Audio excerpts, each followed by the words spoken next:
बिस्मिल्लाहिर्रहमानिर्रहीम अस्सलाम वालेकुम रहमतुल्लाहि व बरकातुहू। कंप्यूटर नेटवर्क्स के आज के लेक्चर के अंदर हम देखेंगे OSI मॉडल क्या होता है जी। जो टॉपिक आज हम कवर करेंगे उसके अंदर OSI रेफरेंस मॉडल आ जाएगा और सर्विसेज इन OSI मॉडल आ जाएंगे। OSI रेफरेंस मॉडल हमारे पास क्या है जी कि हमारे पास इंटरनेशनली स्टैंडर्डाइज्ड नेटवर्क आर्किटेक्चर है।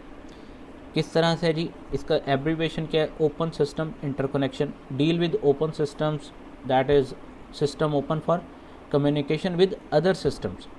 ऐसा सिस्टम है जो दूसरे सिस्टम के साथ कम्युनिकेशन को जो हमारे पास जो है वो ओपन करवा रहा है। स्पेसिफाइड इन ISO 7498 मॉडल है 7 लेयर्स।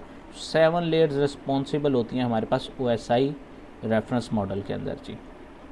एक हमारे पास एक इंटरनेशनली एक स्टैंडर्ड बना दिया हुआ हमने नेटवर्क आर्किटेक्चर का कि इसी स्ट्रक्चर के ऊपर, इन्हीं लेयर्स के ऊपर हमारा नेटवर्क काम करेगा जी।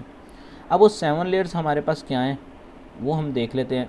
अगर हम बॉटम टू टॉप जाएं तो हमारे पास ये जो है 7 लेयर्स काम कर रही हैं, जिसमें सबसे पहली लेयर हमारे पास फिज़िकल लेयर आ जाती है। लेयर 1 के अंदर फिज़िकल लेयर आ जाती है। देन डाटा लिंक लेयर है, नेटवर्क लेयर है, ट्रांसपोर्ट लेयर है, सेशन लेयर है, प्रेजेंटेशन लेयर है और एप्लीकेशन लेयर है।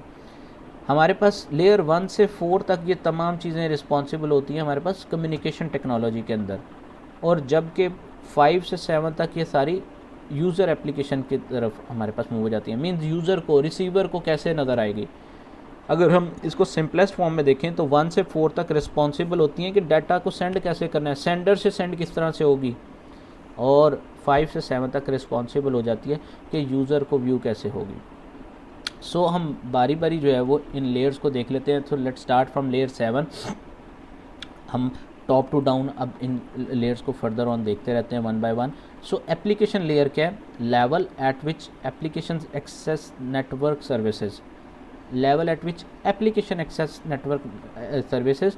सबसे पहली चीज़ हमारे पास एप्लीकेशन लेयर में आया है represent services that directly support software application for file transfer, database access and electronic email. अब एप्लीकेशन है कि एप्लीकेशन के अंदर नाम क्या बता रहा है कि services that directly support software applications, कि हमारे पास सॉफ्टवेयर एप्लीकेशंस को जो है वो सपोर्ट कर रहा होता है। किस लिए कर रहा होता है कि ट्रांसफ़र कैसे होगा, हमारे पास डाटा को हम कैसे सी कर सकते हैं, व्यू कर सकते हैं, किस तरह से मेल वगैरह सेंड कर सकते हैं, ये तमाम चीज़ें हमारे पास यहाँ आ जाती हैं। प्रेजेंटेशन लेयर, प्रेजेंटेशन क्या कहता है? Relate to representation of transmitted data. Presentation है कि डाटा जब ट्रांसमिट हो रहा है कैसे दिखाई देगा, उसकी डाटा की इंक्रिप्शन है, कंप्रेशन है, वो किस तरह से होगी, डाटा दिखाई कैसे देगा हमारे पास, उसकी प्रेजेंटेशन कैसी होगी।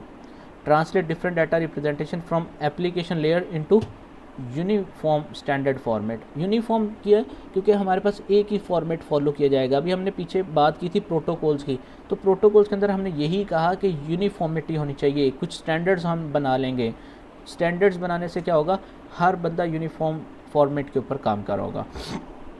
Providing services for secure efficient data transmission.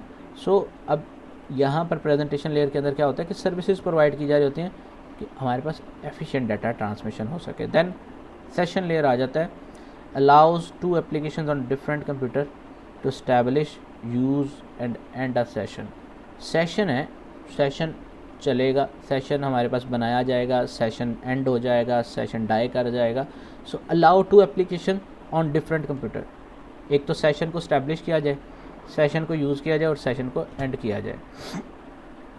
अब नेक्स्ट चीज़ हमारे पास establishes a dialogue control. regulates when site transmit plus when and how long it transmits। ठीक है। देन हमारे पास performs token management and synchronization. अब टोकन क्या होते हैं कि हमारे पास मैसेज बहुत बड़ा था, उसको पार्ट्स के अंदर डिवाइड कर दिया जाए, एंड देन उस जो पार्ट्स बने हैं एक ही मैसेज के, उसके आपस में सिंक्रोनाइजेशन भी हो जाए। Transport layer, transport layer is responsible for carrying of your message into packets.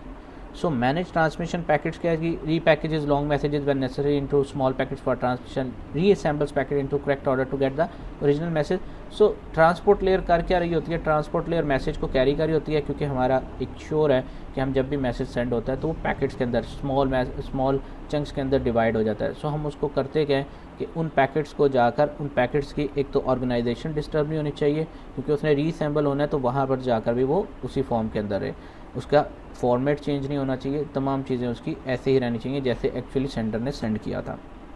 Handles error recognition and recovery, transport layer address saving knowledge packet delivery, resend missing packets.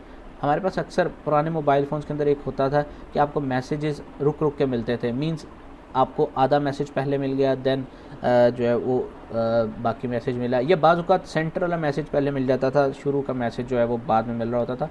सो क्या होता था, पैकेट्स के अंदर डिले आ रहा होता था। सो रीसेंट मिसिंग पैकेट्स यहाँ पर बात आ जाती है।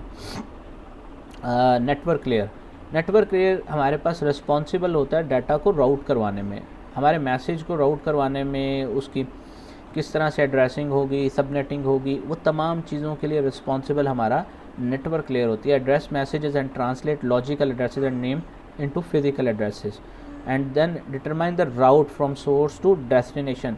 हमने जाना कहाँ से है, किस पाथ को फॉलो करना है, किधर से होते हुए हमने रिसीवर साइड तक जाना है, ये काम नेटवर्क लेयर कर रहा होता है। Manages traffic problem, traffic problem को भी सॉर्ट करता है, कंजेशन है, स्विचिंग है, राउटिंग है, क्या कुछ करवाना है, राउटिंग को सारे को देख रहा होता है। Routing can be based on static tables.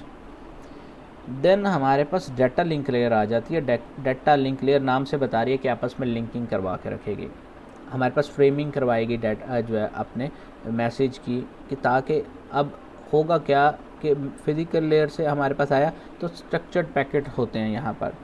So data link layer के अंदर हमारे पास होता यह है कि एक्नॉलेजमेंट होती है फ्रॉम द रिसीविंग कंप्यूटर, तब तक हम वेट करते रहते हैं जब तक एक्नॉलेजमेंट नहीं हो जाती। Retransmit frames for which acknowledgement not receive, यही चीज़ कि अगर हमारे पास फ्रेम्स की एक्नॉलेजमेंट नहीं आ रही सो तब तक जो है रीट्रांसमिशन स्टार्ट हो जाएगी। फिज़िकल लेयर नाम से बता रही है, फिज़िकल लेयर कंप्यूटर के अंदर काम होगा बिट बाय बिट 0-1 की फॉर्म में। सो फिज़िकल लेयर के अंदर बिट्स आपके पास काम कर रही होती हैं, स्ट्रीम ऑफ बिट्स काम कर रही होती हैं कि हमारे पास किस तरह से जो है वो केबल जो है आपस में नेटवर्क के साथ अटैच है। सो ये हमारे पास इस तरह से काम हो रहा होता है। सो 0 and 1 की फॉर्म में हमारे पास काम होता है यहाँ पर। देन हमारे पास एक्सप्लिसिटली इंटरनेट प्रोटोकॉल के अंदर, इंटरनेट प्रोटोकॉल हम देख लें और वर्सेस हमारे पास OSI लेयर्स को देखें। सो हमारे पास 5 चीज़ें जो है इंटरनेट प्रोटोकॉल्स में आ रही होती हैं, जबकि OSI मॉडल के अंदर हमारे पास 7 लेयर्स बेसिकली काम कर रही होती हैं। अब कौन कौन सी लेयर हमारे पास इंटरनेट प्रोटोकॉल में काम कर रही है, एक तो हार्डवेयर आ जाता है, नेटवर्क इंटरफेस आ जाता है, IP आ जाता है, TCP आ जाता है, एप्लीकेशन आ जाता है। Explicit presentation and session layer missing in internet protocols. अब हमारे पास इंटरनेट प्रोटोकॉल के अंदर एक तो प्रेजेंटेशन और सेशन लेयर नहीं होती। Data link and network layer को हम रीडिज़ाइन हमने यहाँ पर किया होता है। सो हमारे पास सर्विसेज कौन कौन सी हैं इन OSI model, in OSI model sorry in OSI model each layer provide services to layer above. हर सर्विस हमने कहा बॉटम टू टॉप हमारे पास काम हो रहा होता है। बॉटम टू टॉप के अंदर जब काम हो रहा होता है सो ईच लेयर रिस्पॉन्सिबल होती है हर ऊपर वाली लेयर के लिए। So active elements in a layer called entities, entities in same layer in different machines called peer entities. So हमारे पास